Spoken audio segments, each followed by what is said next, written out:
free water. Tapos, nandoon yung bus stop. Very accessible. So, good morning. Aakyat kami sa bundok. Kami doon na. Nag-exercise na. So, doon kami galing. Papunta doon. No. I told you, not bunga sa kahoy. The beautiful flower.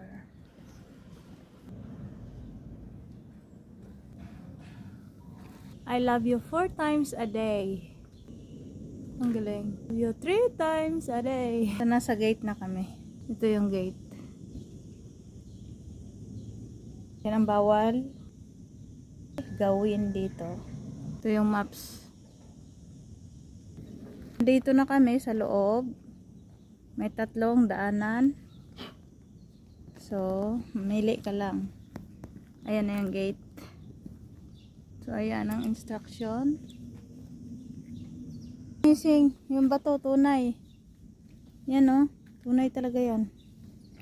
Lalakad na ako. Ang taas ng aakyatin. Ang ugat ng kahoy. Back.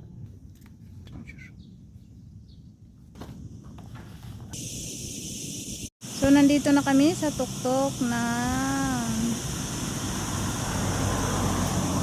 Castillo na kami. Nasa Castillo na kami. So, matatanaw natin ang buong capital city nila, Palma de Mallorca. So, yung cathedral. So, napakaganda dito. Napaka-relax. So, hindi lang maganda ang aking telepono. Yung camera. Sorry naman. So, ito yung pinaka-surroundings sa place. Doon yung castle. Yan. Ang ganda. Sobrang ganda dito. Sulit. Kapag kayo ay pumunta, wala kayong lahat ng lugar napakaganda. Tapos mayroong tunog dito na ang lakas-lakas, di ko maano kung ano yan.